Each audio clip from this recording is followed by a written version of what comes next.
કેળવણી ટ્રસ્ટ બરોડા દ્વારા સંચાલિત કેળવણી ટ્રસ્ટ વિદ્યાલય પ્રાથમિક વિભાગ વડોદરા દ્વારા પ્રોજેક્ટ પ્રદર્શન 2025-26 આપણું ગુજરાતની થીમ પર આયોજન કરવામાં આવ્યું।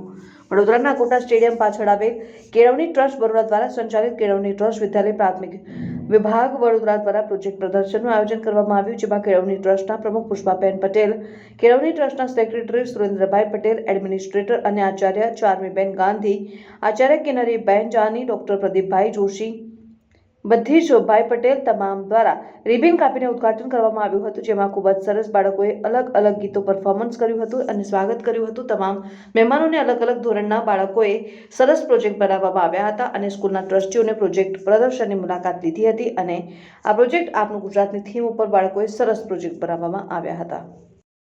मैडम बताइए कौन सी स्कूल है और क्या प्रोग्राम है? ये हमारी केळवनी ट्रस्ट विद्यालय प्राथमिक विभाग शाला है।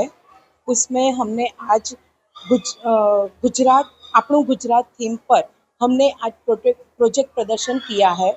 उस प्रोजेक्ट प्रदर्शन का उद्घाटन हमारी शाला के ट्रस्ट केळवनी ट्रस्ट बरोड़ा के प्रमुख श्री डॉक्टर पुष्पाबेन एन पटेल द्वारा आयोजित उद्घाटन किया गया था और उसमें हमारे सेक्रेटरी श्री सुरेंद्र भाई सर, महिला महाविद्यालय के principal Joshi sir, commerce college के प्रिंसिपल एंड एडमिनिस्ट्रेटर हमारी शाला के डॉक्टर चार्मीबेन गांधी और हमारी संस्था के और आचार्य श्री भी उपस्थित थे।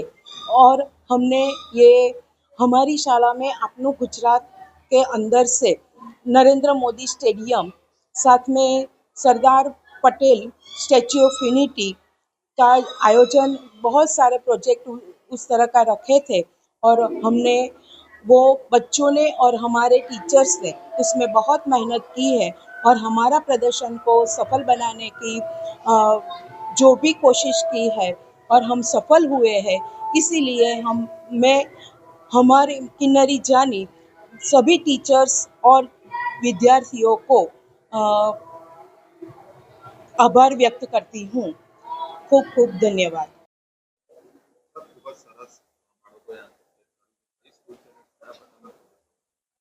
वडोदरा में केळवणी ट्रस्ट संचालित केळवणी विद्यालय प्राथमिक विभाग तरफथी आज आपणो गुजरातनो प्रोजेक्ट तैयार करवामां आव्यो छे, जेनाथी दरेक बाळकने गुजरातनी धरोहर, दरेक मंदिर, दरेक ऐतिहासिक पौराणिक बधी दरेक वस्तुनुं नॉलेज मळे अने ए घणुं ध्यान आप्युं छे અને બાળકોએ ખરેખર એમનામાં રહેલી જે ખૂબી છે એ આજે પ્રદર્શિત કરવા માટે શાળાના શિક્ષકો અને ટીચર, દરેક પ્રિન્સિપાલ એ દરેકે ઘણો પ્રયાસ કરેલો છે અને દરેક વિદ્યાર્થીને ખરેખર આપણે પૂછીએ કંઈક પ્રશ્ન તો એનું પૂરું નોલેજ ધરાવે છે।